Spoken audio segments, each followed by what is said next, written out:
Hey, thanks for having me on the show. Glad to be here. A bit of a background about me before we start. My name is Nischal and I'm the founder of WazirX.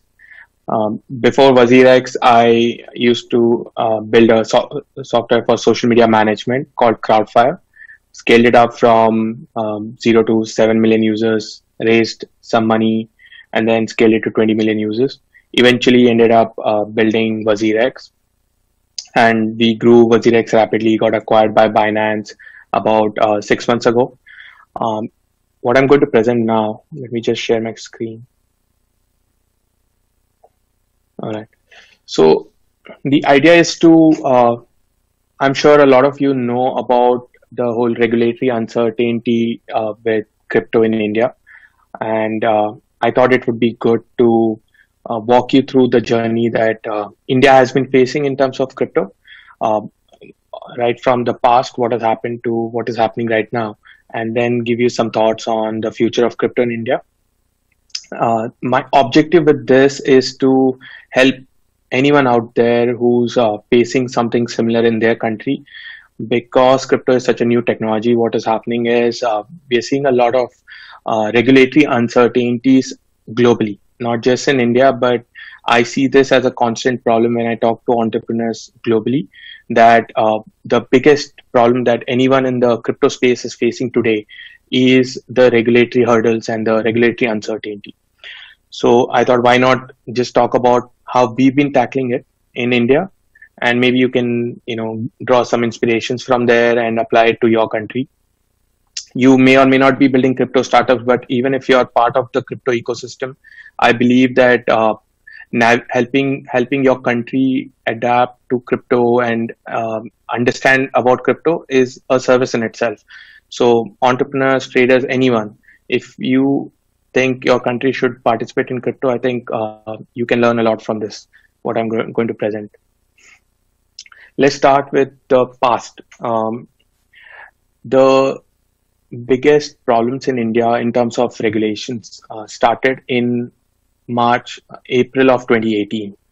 This was the time when the this was the time in April 2018 is when the central bank in India uh, announced a circular saying that they would bring about a banking ban in the country. Now that was a shocking circular for the entire crypto ecosystem in India, and if you were someone who was following the crypto ecosystem back then in 2018, you will realize that a lot of publications and news media around the world spread the news that crypto has been banned in India. So it was a mix of uh, problems in the country, but we also saw a lot of misinformation, because what we knew in 2018, what happened in India was a banking ban. It was not a crypto ban. All that the ban meant was that we, as an exchange in India, we would not get access to bank accounts.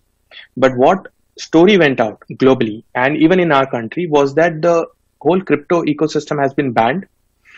It's illegal to own crypto or trade crypto. The reality was that there was no ban on crypto in India ever. There's never been a ban on crypto in India. The only ban that came in was a banking ban, which meant we wouldn't get access to banking. So we had to spend a lot of time explaining this very thing, that it's not a ban, it's just a restriction on banking.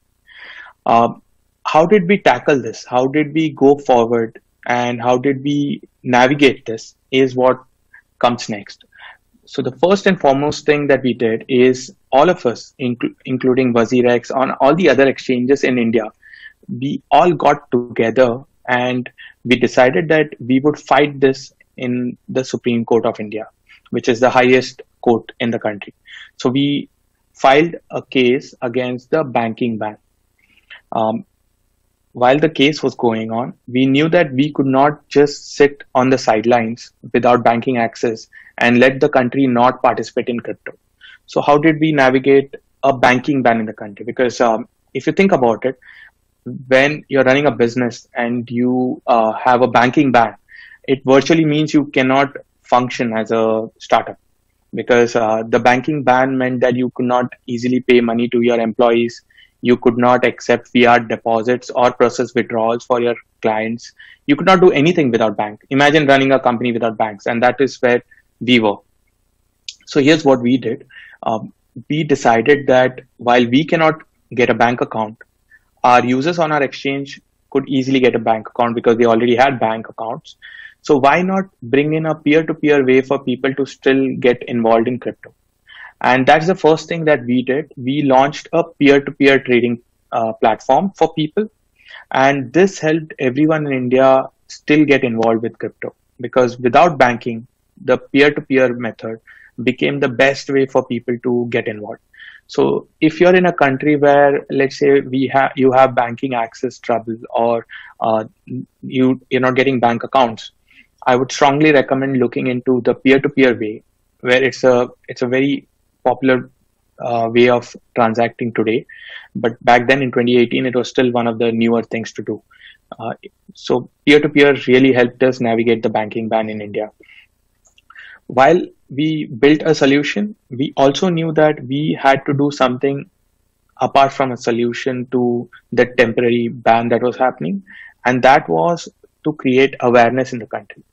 So one of the most popular things that I did in India was launch a campaign on Twitter called #IndiaWantsCrypto. Uh, the objective of this campaign was to ensure that we spread, if because what I told you just some time back was a lot of misinformation was spread in the country. While we had a solution to navigate the ban, people in the country thought that because crypto is banned, they should not get involved, which meant it was very, very hard for us to, really go and tell people that they can still buy crypto, they can still be involved in crypto. So we launched this campaign called India Wants Crypto. And the objective was, how do we spread the right information in the country? I started tweeting one new information about crypto every day. It started with day one, and I thought I would continue for a few days. But the campaign is still ongoing. I still tweet today, and it's over 600 days of the campaign running. And the beautiful part about this campaign that happened was, as I started tweeting on day one, maybe I got 10 or 20 people liking it. Eventually, a lot of people in the country, in a country in India, started supporting the campaign. And what that led to was the spreading of the right information about what is the situation of crypto in India, whether it's banned or not, whether you can transact in it or not. All of these information started spreading in the country. Before this, a lot of people in India thought that crypto was something that was used by criminals only. And there was only scams in this sector. That was the mindset. And it was important for us to launch a campaign like this so that we change the mindset of people. Because if you look at any new technology, there's always fear in the beginning. Be it the internet. Like when I first used the internet way back in my school days, I ordered something online and that never reached me. And I decided that the internet was a scam.